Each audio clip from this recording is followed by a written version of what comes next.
I'm so thankful that I was able to have that mindset, jump in headfirst into the CFL game, embrace it, because had I not done that, I probably would have never got that chance to go start those games. I would have never had success in the CFL. I never would have made it to the NFL. And it's just kind of this snowball effect of how do you make the most of this day? How do you stay present in this moment? And if there's an opportunity for you and it presents yourself, you'll be ready. If it doesn't present itself and there's not an opportunity, you're going to have no regrets because you did everything you could. Hey, welcome back to the Total Entrepreneur Mind, Body, Spirit podcast, where we help entrepreneurs like you tap into that ROI of prioritizing mental, physical, and spiritual health. Today's guest is Chris Streveler. He's an 8-year NFL and CFL veteran quarterback known for his leadership, relentless work ethic, and commitment to helping others maximize their potential. He's the co-founder of Ground Up QB, one of the fastest growing quarterback training systems in Arizona, where he develops athletes at every level and prepares them for pivotal moments like their pro day. Beyond football, Chris is a sought after speaker on leadership, mindset, and overcoming adversity, and he's actively building a real estate investment portfolio in Arizona as he expands his impact beyond the game. The conversation was really great. I enjoyed it. I think you're really going to like it too. His story is super inspiring, and no matter what, I think you're going to find a way to relate to it.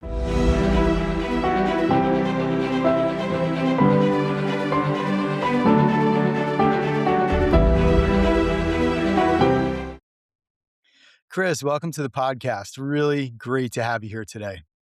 Thank you, man. I'm excited to be here. Yeah. So the big thing I wanted to talk to you about was the connection between elite performance in an athletic arena and elite performance in business. So that's like the overarching idea, but we can maybe back up a little bit and just maybe talk about your earlier days, like high school, college. Um, you know, most young kids who play football probably dream of playing at the highest level, right? NFL, CFL, whatever. So what was your mindset like back then? And is that an aspiration you had? And how did you deal with that? All that type of stuff.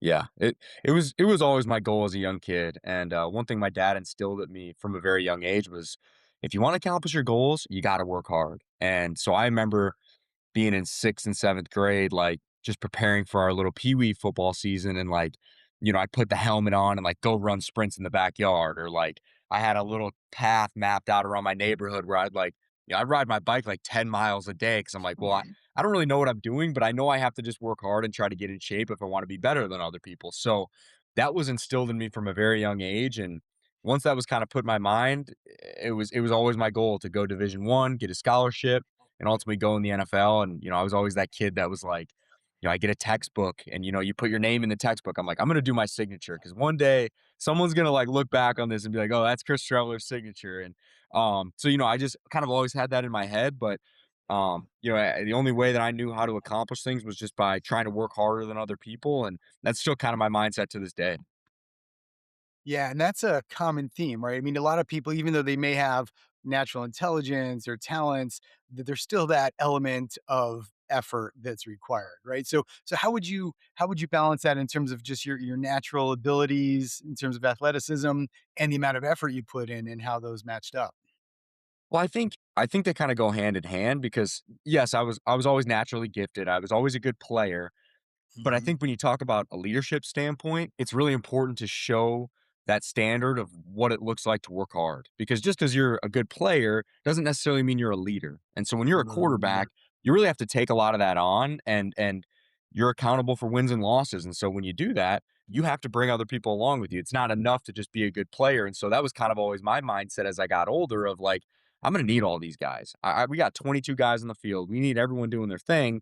So not only am I going to try to be the best player, but I'm going to try to be the hardest worker because I don't ever want to have to, if I push these guys and say, hey, I need you to do more, I need them to see me doing it too. I don't want to have to push them and them not see me setting the example. So that's kind of how I've always approached leadership is just if you want somebody to do something, set the standard for how it should be done. And there's no problem there. Yeah, leading by example. And I think the quarterback is uniquely positioned on a team for that, right? Because you're just naturally the leader of the team and that sort of thing. Yeah. Hmm. Yeah. So one of the things that I heard you talk about was just being ready all the time, right? I think I forget what the context was, but you were saying, you weren't the starter at the time, but you were like, hey, I gotta prepare as if I'm gonna start or I'm gonna play. All right. So talk Yeah. us a little bit through that mindset. I mean, that's something that was really ingrained in me when I got in the NFL. And it's different when you're in high school and college because a lot of times you are the best player. So you're playing Mhm. and you're getting those reps in practice. So it's different. When you get to the NFL as a guy who had to go to the CFL and was an undrafted guy, like, it got to the point where I'm kinda scratching and clawing for everything I got in my career, and so I'm getting, maybe a couple reps of practice. I went a long period of time with the Jets my first year there where I didn't get any reps in practice.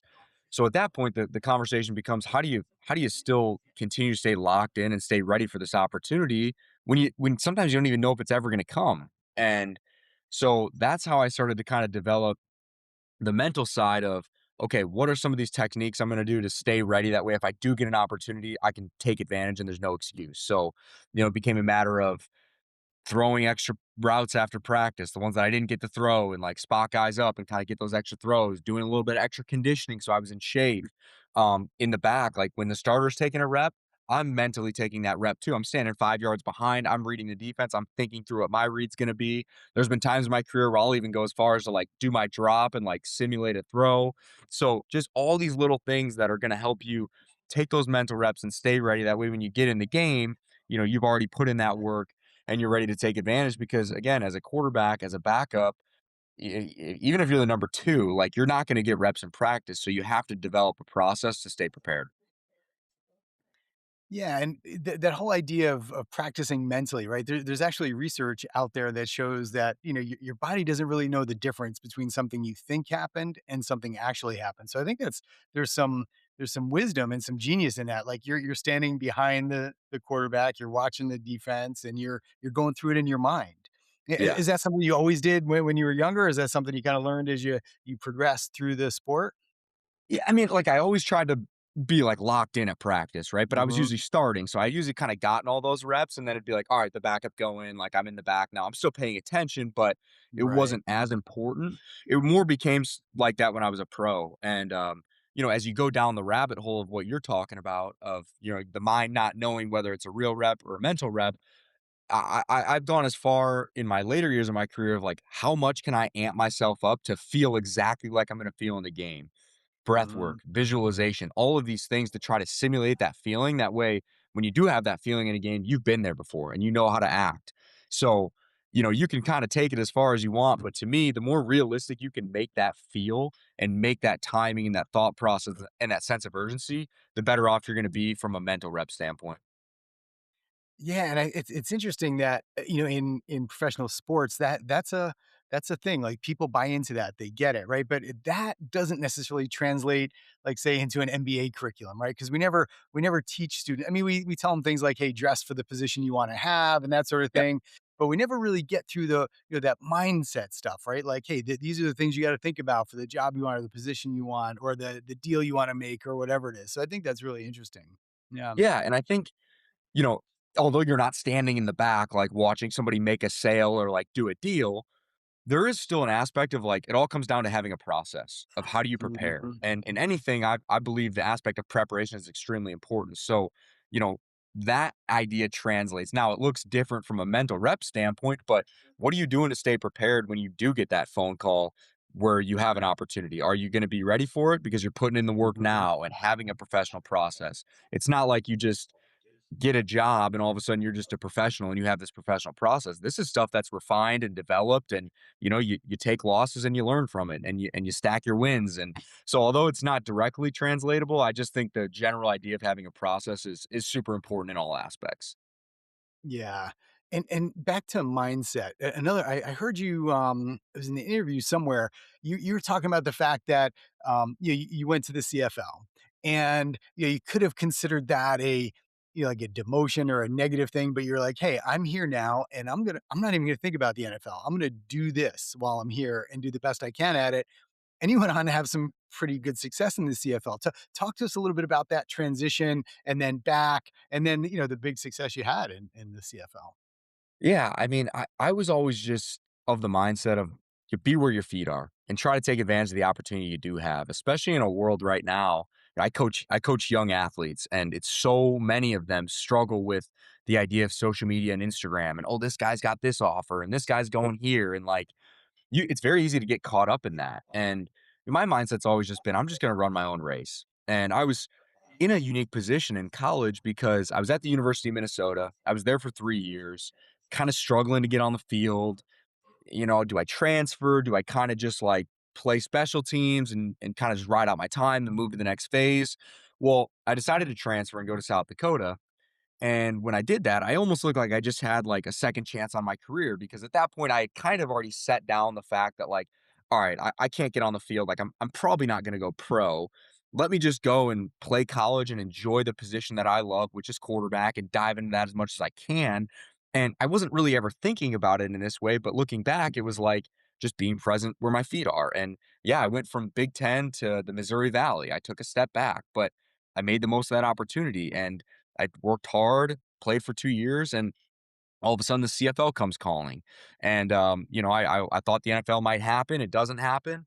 I jump at the CFL, and I was just so thankful at the time that I had an opportunity to play pro because I didn't even know if that was going to be a possibility. So, although it was initially disappointing, I didn't go to the NFL right out of college.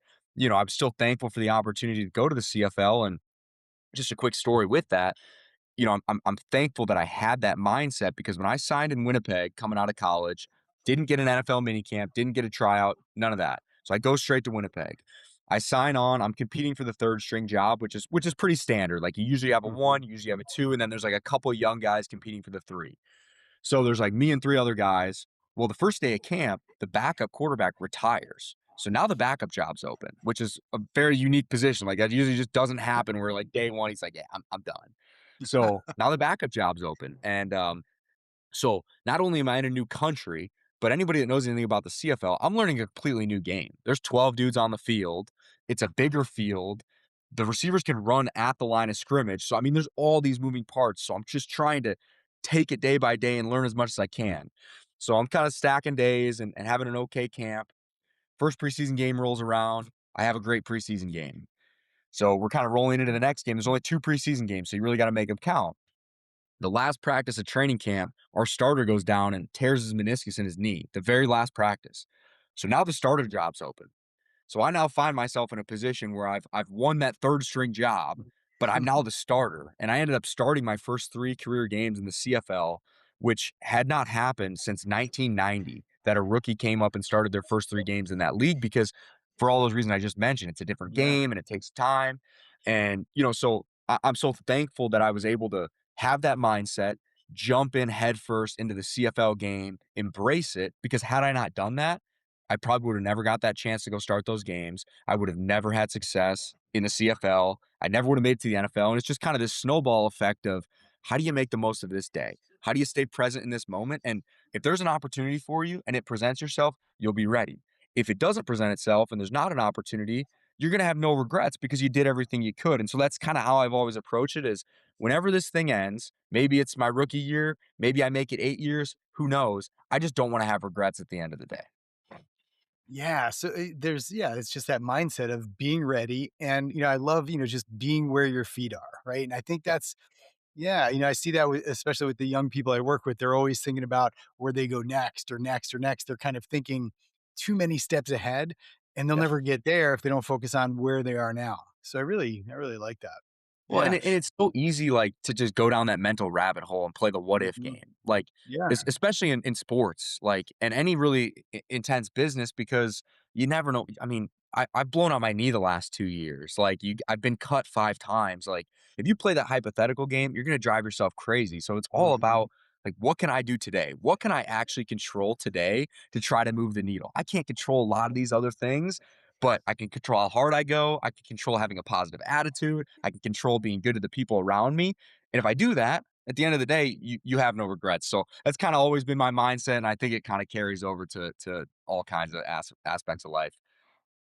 Well, yeah, and it definitely carries over to business, right? Because yeah, you take the athlete who's maybe a pretty good athlete when they're younger, and they're like, oh yeah, someday I'm going to make it to the NFL, but they don't actually put in the work, or they don't do the things right in front of them that they need to do. It's Mhm. analogous to somebody who's like, yeah, hey, one day I'm going to start my own company, but they don't take that step.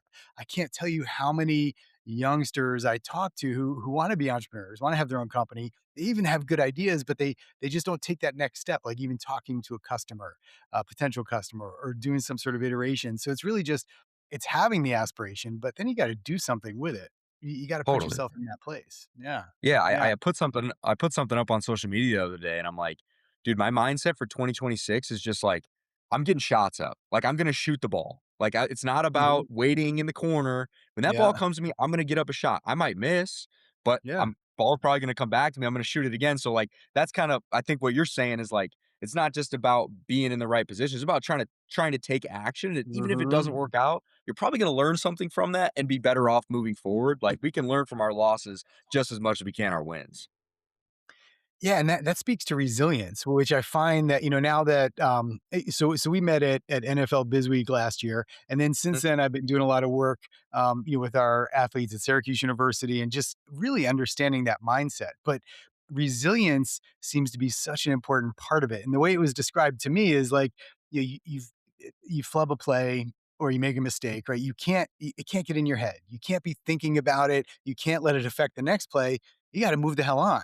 Right, yep. and that's similar to business, and it sounds like your career is just one example after another of that, and, you move on, and then it seems like you've moved into progressively better things. Yeah, well, I think that's I mean, as a quarterback specifically, right? The ball's in your hands. So, if I throw an interception, even if the receiver runs the wrong route, I'm the guy that threw the ball. So how do I Yeah. mentally reset and not let that compound? And, I've always stuck by the phrase of, flush it.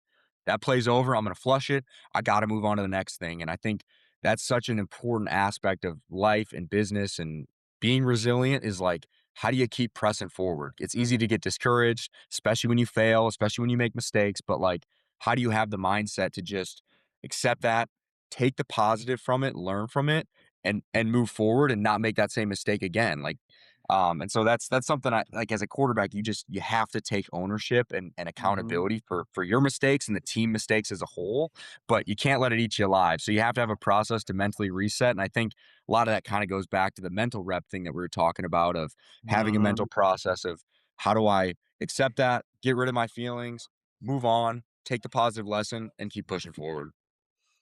Yeah, so I know you work with young players too, and I was wondering if you've seen like a difference or shift in them because it seems like resilience is one of those things, especially for young kids now, where everything is so public, right? If they fail on social media, it's very public, and they just feel it so deeply. Have you noticed anything different about the younger people you're working with, or is it pretty much the same as it's been? Man, it's such a different day and age now. Like, kids are Mm, so different than when, like, I was a kid. I'm 31 now. But, these kids are now 14, 15, 16, 17. So they're in high school, and it's like everything is so public, exactly to your point. So I think it's really easy for these kids to hear the outside noise. And as an athlete, when you are in the public spotlight, and I always tell the kids this, as you get to higher and higher levels, there's gonna be more and more eyes on you. So number one, it's important to have great character and carry yourself in a professional way at all times because you never know who's watching. And if you make it to the NFL and you weren't treating this person right, they're gonna have mm, something negative to say about you. So start carrying yourself like you're gonna go be an NFL superstar today. And then number 2, it just becomes, how do I block out the noise? Because you're gonna have bad games. You may be the best player in high school, but you might get to college and throw a couple interceptions and lose a game, or you may get to the NFL and get injured, or whatever that may be. There's gonna be adversity at some point. So you need to understand, how do I put the blinders on? Don't ride the roller coaster of the ups and downs.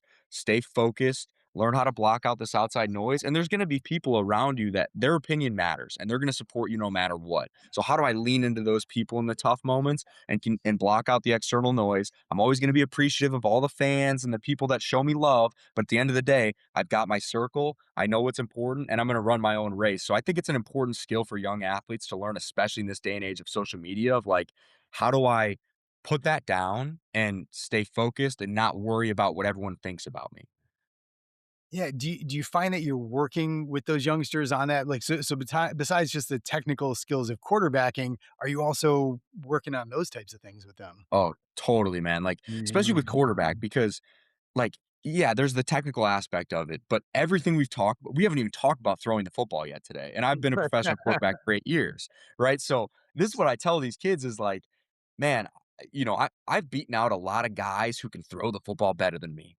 There is so much more to that pie of playing quarterback, and a massive piece of it is the mental piece." So, I love doing work with kids in the classroom. I have a nice little office set up where I got the film, I have the whiteboard, and it's like there's kinda 2 facets of that. Number 1, how do you watch film? How do you take in information and process information and make good decisions? You gotta know the X's and O's better than anybody on the field. But number two with that would be like the mental aspect of leadership, resilience, like we're talking about, overcoming adversity, all things that are super near and dear to me because I've been through a lot of these things. And that's why I like sharing it with kids because I understand how important it is. And my journey is it's very approachable for kids because it's not like I was like that five-star dude that went to Mhm. Alabama. Like I had one Mhm. offer coming out of high school. I had to transfer colleges. I had to go to the CFL. I got cut 5 times. I've torn my ACL twice. It's just there's been so many adverse moments and I've just continued to push through. And because of that, I've developed a mindset that's resilient and I'm excited to apply that to the next facet of life and share it with these kids. That way, when they get in these situations, they have an example of somebody that's been in their shoes and has pushed through and been successful. So I try to use my story as an example for them and also kind of push them in their own direction of like, you don't have to be me, but like some of these things, maybe develop a process and like, here's some things that I did. Maybe you can do them. You just kind of like push them in the direction of, hey, here's the information. You start to develop your own process as you go through your journey here. And I think it's relatable too, right? And it's good for them to see you and say, "All right, yeah, this guy it didn't always go his way, right? Yeah. Everything he wanted, he didn't get. He had to pivot a few times and he had to get through tougher times." I think that's really important because like you said, especially if they're just looking at the guy, the 5 stars, the guys with multiple offers coming out of high school, and they're not that kid, they don't have anybody to relate to. So I think that's really important. Yeah. And it can be discouraging for kids too, because Mhm. like I said earlier, man, they're all so worried about what other people think and what other people have, and, like, just because this guy has an offer doesn't mean that you can't get an offer, like, there's plenty of we can all eat. Everyone can go get their offers, and as long as you are taking care of your business on a day-to-day process, that's what you can control, and let's not worry about what he's got and what he's got. Let's worry about what we can do to be better today. Yeah, that's something I learned pretty early too in my business career is that yes, you have to be conscious of what your competitors are doing, but you can't be so wrapped up in it that it changes your strategy radically, right? So I think that that's an important thing for sure. Well, Yeah. let's switch gears and talk a little bit about your CFL championship. I was checking that out. I was watching some film and everything the other day and checking it out. So yeah, I mean, but what did that feel like? Like, what I mean, that's an incredible achievement, you know? Well, man, you got down the rabbit hole, man. You're watching film, you're doing all that. I don't know if you saw the parade video, but that was, pretty epic too, so, Yeah, yeah. um, but, no, it was great, man. It was I mean, you wanna talk about adversity, I got a little quick story for you there too. So, in 2019, that's the year we won the championship. The previous year was my rookie year. We kinda spoke about it. I had a Mhm. successful year. Started a few games. The starter came back. I had a package. Still was a key contributor to the offense. So we ended up falling short in the finals and didn't make it to the championship. So the next year, about halfway through the season, the starter goes down and tears his rotator cuff in his shoulder. So now I'm the starter. And, we're going through and we're in a position to go ahead and make the playoffs. And the second to last game of the season, I end up breaking my ankle and I Mhm. tore a couple ligaments in my ankle. It was a pretty serious season ending injury situation.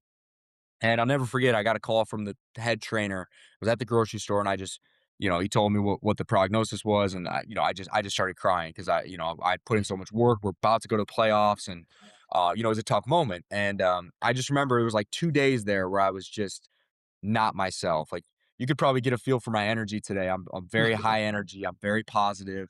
And when it's not that, it's very obvious. And so I had kind of a couple days there where I was like hanging my head and just not being myself. And, people feel that. And then I remember waking up on the third day and I was like, you know what? I'm going to try to come back. I'm just going to try to see how far I can get and if I can come back. And so That day, I spent about 8 hours in the therapy pool, just stretching and, like, jogging in place, just anything I could do to just try to make it feel better, and I did that the next day, and the next day, and I did that over a course of, like, 10 days, and, eventually, it kinda got to the point where I was, like, pressing the trainer like, "Hey, like, I kinda wanna go see if I can run and see what I can do." He's like, "Alright, fine. Show up at 6 AM tomorrow, and we're not gonna tape you. We're not gonna give you any Toradol. You're just gonna go out there raw and see what you can do." I was like, "Okay." I remember telling everyone in the locker room that day, I'm like, "I'm gonna go run. It's gonna go good, and I'm gonna play. Just watch." They're like, "Okay, whatever." So I go out there, sure enough, 6 AM, I'm, gritting my teeth. I'm running. I'm just trying not to limp so I could show him that I'm okay. Get through the session. He's like, I think you can play. I'm like, let's go. So we go to Calgary that week. It's -10 degrees. I end up having like 22 carries for like 90 yards. I rush for a touchdown. We end up winning that game. We end up going on to ultimately win the Grey Cup. And so all of that adversity that I had gone through in a span of like a couple weeks leading into the playoffs and through the playoffs, it just made it so much sweeter when we ended up winning it because it was just like I wasn't even supposed to be playing. Who knows if we would have won it if I didn't? It's obviously a team game, but just to be able to push through that and show myself that like if you set your mind on something, just because somebody says it can't happen doesn't mean that that's true. So I just kind of set my mind on that. I'm like, well, let's see if I can. And I did. And we ended up winning. And we hadn't won a championship in 30 years at that point in the CFL, there's only 9 teams. So that's a pretty long time to not win one. And Mhm. man, the celebration with the city and the fans was just unbelievable. We had a big parade and, obviously me overcoming the broken ankle and getting to play and play a key role. It was just extremely exciting and like just validation that if you put your mind to anything, you can accomplish it. And again, hard work pays off. Yeah, I mean, that's the craziest story. He like, just coming back from like just willing yourself saying, "No, I'm gonna see what I can do." I mean, that's a lot of people might have just been like, "Yeah, broke my ankle. That's the end of the season. Woe is me," and I'll come back next year. But yeah, that's pretty wild. I really love that story. I mean, it's Thank cool. you, man. I Yeah. got a lot of them. I could tell you probably stories for like 3 hours. We only got like 45 minutes, so I'll keep it pushing. That's great.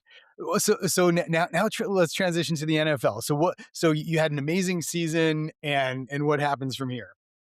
So, okay, that was all interesting too because, even before I broke my ankle, my agents hit me up like, "Hey, the Buccaneers wanna work you out. Hey, this team." I had like 10 teams that wanted to work me out.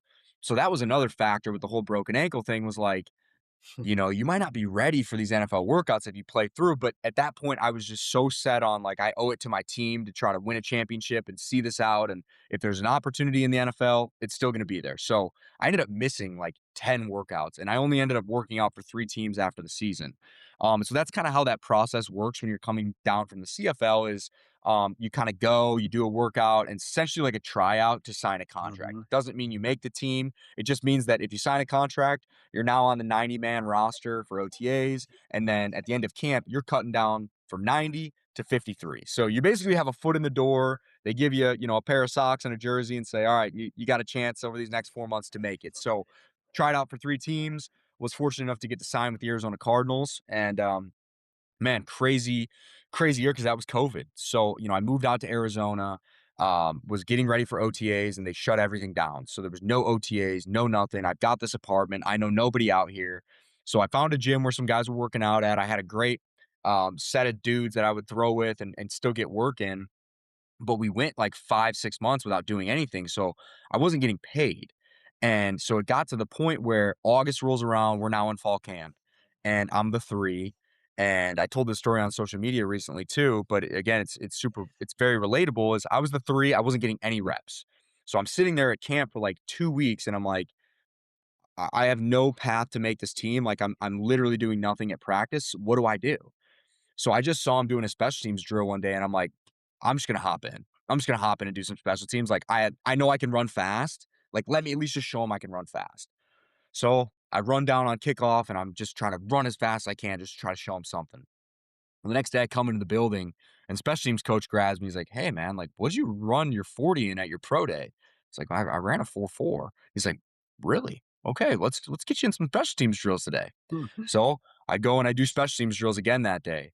Now I'm like the fourth string off returner on kickoff return, and I'm like the third string personal protector on punt. So by no means have I made the team, but I'm like at least in a drill. So I do that for a couple more days, and it's like, wow, this guy actually is trying to do special teams. He's a quarterback. Like he obviously cares. He's athletic. So they give me 2 reps at quarterback that day. I throw a completion and I operate the offense. Well, long story short, by the end of camp, I'm in a full-blown competition for the backup spot. I'm have a package of plays on special teams. I end up winning the backup job at quarterback when it was never even a competition, and I end up having a package of plays on special teams and making that active roster. And so just kind of and then not to mention I wasn't getting paid, so I had like $500 to my name by the time I made the team. It was like I'm either gonna have to move in with my dad or I got to make this team. So it was just a kind of a crazy ride of like, how do I find a way to provide value? And you go back to the business people that you talk to, like I think that is such a valuable lesson to learn in all areas of life of like, don't worry about your role, man. Just worry about how can I provide value? What can I do to move the needle? And that was my mindset. Not that I wanted to be on kickoff or wanted to be on kickoff return, but I'm like, how can I show them that I can add value? And it ended up getting me on the field. Fast forward, I end up playing 4 years in the NFL and get an NFL pension. And had I not jumped in that special teams drill that day, it probably would have never happened. That's incredible. And yeah, it's analogous to businesses too, where, yeah, like you said, don't worry about your role. Like a lot of people might be like, it's not my job, it's not my role, it's not my thing. But yeah, just to be able to say, hey, how can I get noticed here? How can I create some value? I mean, that's incredible. I Yeah, love man. that Yeah. advice. Yeah. Yeah. Wow. So you played with the Cardinals and Jets, and then who else did you play for? So I was with the Cardinals for 2 years. Yeah. I got released kind of towards the end of the season, which I got a lot of stories, but I ended up getting released from the Cardinals kind of out of nowhere. I was on the team for 2 years, and so I end up signing with the Ravens. I'm with Raven. them through the end of the 21 season. I get released. I sign with the Dolphins. I'm with them through OTAs. They draft a guy. I get released. And so then you mentioned the Jets. That's kind of how that fell into place. Is I was kind of on my way out of the league. Like I got cut 3 times in a matter of like 6 months, and I'm sort of sitting there like, all right, do I go back to the CFL? Well, the Jets call my agent and they're like, hey, we need a camp arm. Our quarterback roster is basically set. Like our 3 guys are going to be on the team, but like we just need an extra guy, excuse me, to be present for camp to just kind of help with drills and whatever. I'm like, okay, I guess I'll go. So, kind of a similar story, man. I go 3 weeks at camp. I don't get a single rep in practice because I'm the fourth string, like no walkthroughs, no nothing. And first day of camp, excuse me, first preseason game, Joe Flacco doesn't end up playing. Zach Wilson ends up going down in the game. So they basically come up to me during the game and are like, hey, like you're about to go in the fourth quarter. I haven't taken a snap. I haven't done anything. So, to bring this conversation full circle to the mental rep piece of it, thank goodness I have been doing those things because I can't even imagine the nervousness I would have been feeling had I not been paying attention and had just kind of mentally checked out.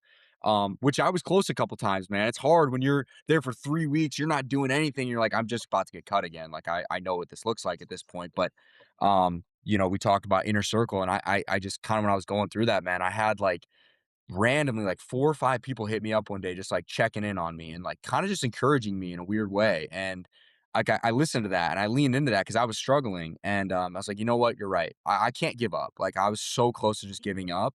I'm like, I just have to see this out and just keep doing extra work and just let chips fall where they may. So fast forward back to that first preseason game.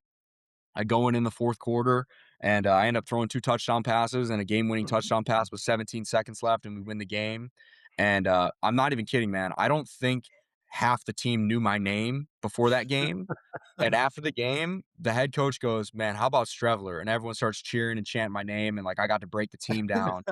And so, long story short, that ended up happening 2 more weeks in a row where I went in the fourth quarter and led a fourth quarter comeback, and, I threw another game-winning touchdown pass in the last game of the preseason with 10 seconds left, and we ended up winning, and, yeah, I ended up finding my way on that roster, when I hadn't gotten a rep for 3 weeks in camp, and, so, again, it just kinda goes back to that mental process, and how do you persevere, and do you have an inner circle, and just all these things I've talked about that have just continued to Mhm. come to fruition time and time again in my career. And that's why I'm so passionate about the things that I believe because I've seen them come to fruition. And as a guy who just like probably shouldn't have got to play 4 years in the NFL. This is how I was able to do it. And so, I'm so passionate about it, and I'm just so thankful for all the opportunities I've been given and been able to take advantage of.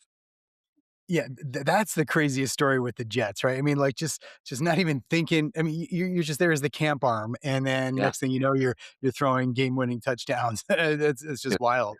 it, And I think that's good advice for anybody listening. And I talk to students about this all the time where, maybe they get an offer for a job that's not exactly what they wanna do, and their first reaction is just to blow it off or brush it off because, that's not me, or I'm better than that, or I need this, or I need that.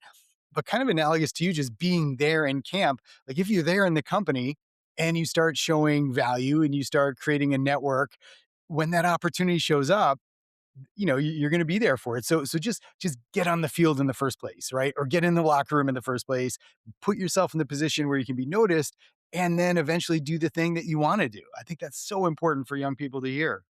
yeah, 100%. And like the people around you respect you when you have that mindset of like everyone knows if you're doing something that like you're not necessarily supposed to be doing or like you don't want to do, but if they see you doing it with a smile on your face and working hard, they're gonna respect you for that. And Mhm. I'm fortunate that's been my experience of like guys knew I wasn't getting reps, I was frustrated, and then to get to go in and have success, like it told people a lot about my character. And I think that applies to exactly what you're saying too, of like, hey, this might not be my ideal situation. This may not be my ideal role, but I get to control my attitude every day. And this is where I'm at. This is the reality of the situation. I'm going to do this with a smile on my face. I'm going to put my best foot forward, and the people around me are going to gravitate towards that. It's going to lift others up, and they're going to respect me more for it.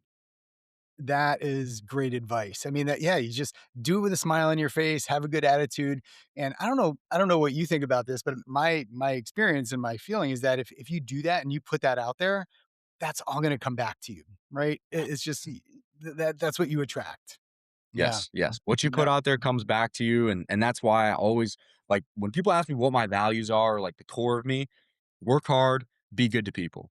Hard work is gonna pay off in some way, shape, or Mhm. form. Like it doesn't mean that you're gonna go to the NFL, but you're Mhm. gonna learn a lot of lessons by working hard. You're gonna learn a lot about yourself. And if you treat people right, that's gonna come back to you. And if you don't burn bridges, who knows when you're gonna see this person? Maybe there's an opportunity there. And so it's like those two things, man. I just think that there's always a way that you're gonna reap the benefits of this somewhere down the line, even if it's not immediately. Yeah, and I think all those kids you're working with are really lucky to have that exposure to somebody who thinks and acts that way. That's really good. Thanks, man. I All right, appreciate so that. oh yeah, absolutely. All right, so now so you've had an injury. So are you completely done with professional football, or is there like something in the back of your mind thinking, kind of like your ankle injury? Are you thinking you might go back, or is this legitimately it for you and you're on to the next thing? Yeah, so I haven't put anything out publicly, but I did, record my retirement video the other day. I'm just waiting for that to get produced and put out there. It's gonna be it for me. I've torn my ACL the last 2 years in a row, and, Yeah. it's not a matter of giving up, it's more of a matter of I have a family, I have a one-year-old daughter, and, it's Mhm. just kind of a perspective thing of I don't feel like I have anything more to prove. I'm Yeah. extremely thankful for all the connections and the experiences I've got to have, and I'm personally just so excited to move on to this next phase. And I just have so many things going on right now that it's like just super energizing to get to try to apply this same mindset we've been talking about for 35 minutes to the next aspect of life. Yeah. Well, so let's talk about that. What Yeah. is next for you? What do you got cooking here? Yeah. Well, we mentioned Biz Week. So we talked about Mhm. that a little bit. And Justin Pugh, former teammate of mine with the Cardinals, he started up a media company called Thursday Sports. And so I've been doing some broadcasting stuff for them and just doing some football content and you share my knowledge of the game and the position of quarterback, which I love doing. It's super natural for me. Obviously, I do my private quarterback coaching here too. So it's kind of all in the same vein. And then actually, me and my fiance are co-founders along with another couple that we know out in Arizona of a new dating app that we just launched in Phoenix. So we just got in the app store. We've fully launched out in Arizona. It's called Going Steady. So it's a intentional values based dating app. So we've tried to address a bunch of the pain points with current dating apps and kind of the culture surrounding them and try to apply that Mhm. to our app. So we have a lot of bot detection and so you can't really catfish people. We've really led with values piece because we want to align people on the deepest level possible and then get to, attraction's obviously important, but how do we align on these deeper levels and build from there? So we've made some cool features in our app where like the profile picture's blurred out. It shows you all the values that you're aligned on. So that's kind of the first thing that you see. You get the feel for them. Then you can kind of reveal the picture. We've also limited swipes and matches and all these things and really tried to slow down the online dating process to make it feel more intentional. A lot of these Mm, apps now are kind of gamified where it's like, all right, I'm just mm, going to play the numbers game and just get as many people as possible. We wanted to kind of get rid of that and make this an app for people that really want a connection. They ultimately want to get married. They want to have kids. They want to start a family. So how do we give them kind of an intentional platform to slow down that online dating process and try to give them something real? mm, So that's the app portion of it. And then the other piece of it is we're doing a ton of in-person events. So we actually have a big event at one of the nice hotels here in Scottsdale. We're doing a Pilates event. So we're trying to get out in the community as much as we can because that's an aspect in this day and age that's kind of lost of like, how do people connect in real life? A lot of people are yeah, doing things online and, how do you get people to communicate in real life? So we're kind of starting a men's group around that of how do men be better leaders in their lives and in turn their relationships because you're working on yourself, you'll be ready for that relationship when it comes your way. And just trying to build that community around this app so that people can see who we are and feel what we're doing, because sometimes when you say you're a dating app, people kind of roll their eyes, but when you get in front of people, they can see your intentions, they can feel your energy, and they can see the community that you're building. It comes yeah. off in a totally different way. So I'm really excited about it. I also do some public speaking on mindset and leadership stuff too, which I'm pretty passionate about, as I'm sure you can tell here. So Yes. got my hand in a couple different pots, and it's been really exciting to work on these things. Yeah. So did you and your wife meet, or your fiance rather, did you guys meet on a dating app, or did you meet in person, or how did that come about? You know what? We didn't. We were actually out here in Arizona, and it's a super small world thing. Actually, she went to the University of South Dakota. I went to the University of South Dakota, but she was 2 years older, so she was leaving as I was transferring in. So we kind of knew of each other, never met.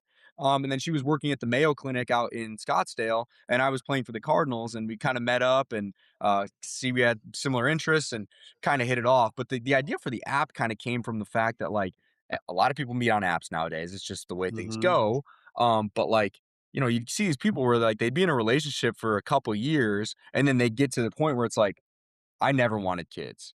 Oh, I totally want kids. And it's like, we probably should have addressed that like right away. So Mhm. now we're not in our mid 30s having to kind of start over because we didn't want kids and we never really talked about that in a line. So that was kind of the motivation behind it of how do we encourage people to get married and have kids and start families by starting on a level. And if that's not your thing, that's totally fine. Then just align with somebody on that so you can kind of start from there and build. So we didn't meet Mhm. on an app, but we've seen this happen a lot with people in our circles and in our lives, and we just wanted to kind of help be a part of the solution. Yeah. No, that's so it's interesting, like to get the app going, right? And that's a question that a lot of students studying entrepreneurship, or even young graduates who want to start their companies, they just don't know that first step. So walk me through like the ideation, like, hey, I've noticed this problem, I want to create an app, and then what's the first step you take to get this thing to reality? Yeah, well, it was kind of an interesting process because our friends came up with the idea and they were like, "Hey, like we have this idea. We think we're gonna do this." We're like, "Okay, this is great. Like obviously this is the first step. How do you address these Mhm. points?"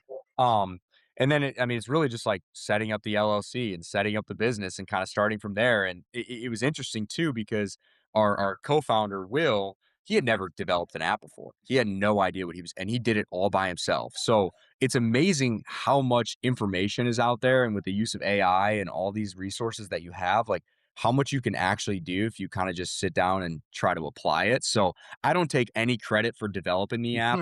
I'm much more of like a person. So from a Yeah. networking standpoint and getting men on board and our leadership aspect of things, that's where I've been heavily involved. He has been the one that's kind of jump started the business aspect of things and really like created the app. But I mean, obviously, I kind of know how he did it there. So, but man, he gets all the credit for that because he's a beast for learning how to do that on his own. Yeah, yeah, that's incredible actually, just learning how to code an app. I guess vibe coding is a thing. Yeah, But yeah, no, that's really cool that you just kinda went for it and did it. Yeah, yeah, yeah. and it's So been it's it been exciting to jump into something too, man. Like, yeah. like we talk about Biz Week, we talk about all these resources for athletes, like it's a hard transition because a lot of that Mhm. identity is kind of taken away from you and your skill set. Like, like throwing a football doesn't really matter for me moving forward, except for coaching guys. So it's a hard transition for guys. And like for me, it's been super energizing to get to jump into some of these things that I've already started to work on because I knew this day was going to come eventually. And so kind of Mhm. planted some seeds while I was playing and made sure to be networking and doing these little things. That way, when this day did come, that I had some things to kind of jump into that I was excited about. Yeah, and it sounds like you were consciously working on the things that were going to have a utility or last, after your skill throwing a football was not useful anymore, right? So you had mindset, you had gratitude, you had enthusiasm, you did things maybe you didn't want to do with a smile on your face. So, all those things translate, and it's no wonder that you're happy, you're achieving some success after the game, and that's really great. Yeah. Well, thank you, man. I appreciate it, and I just love sharing my perspective and journey with Mhm. people, and like just my perspective, and not that I have all the answers or that I've been extremely successful post football. Like I'm really just getting started, but I do Mhm. believe in the mindset aspect of things and the fact of trying to stack good days and getting shots up and just getting reps. And that's kind of how I'm approaching things, man. I say yes to opportunities. I network with people, and I just believe that putting myself out there and showing people who I am, that there's going to be opportunities that continue to come my way because of that. And sometimes I don't know what that looks like, and sometimes it's a little scary and frustrating. But at the end of Yeah. the day, I just want to trust that process and trust who I am, and just continue to put myself out there in the best way possible. Yeah, and you've been there before, right? Like you felt it. Like you didn't know, you trusted, and something happened. You didn't know, you trusted, something happened. So yeah, you've got those reps in too. Yeah, Yeah, 100%. yeah. So if somebody is interested in getting a hold of you, maybe for public speaking or something like that, or what's the best way for somebody to find you? Totally. I mean, you can hit me on any social media. I'm very active on Instagram, TikTok. I'm super active on LinkedIn too. I know I Okay. kind of get like flack from my friends about it, but like I love posting on LinkedIn. So I'm active on there. I also have my email in my bio on Instagram. It's just my name, chris.streveler@gmail.com. So super easy to get a hold of me. Not hard to find. Shoot me a message. And like I said, I just love connecting with people. I'm always on the phone. So if you want to hop on a call, want to shoot me an email, chop it up, talk about what that looks like Mhm. to speak with you or your group, interested in the app, whatever that may be, I'm always willing to do that. So please don't hesitate to reach out. Awesome. Well, Chris, thanks Yeah. so much for taking the time. I think this is a really great conversation. I hope people benefit from it. So thank you. Yeah. Me too. Thank you, John.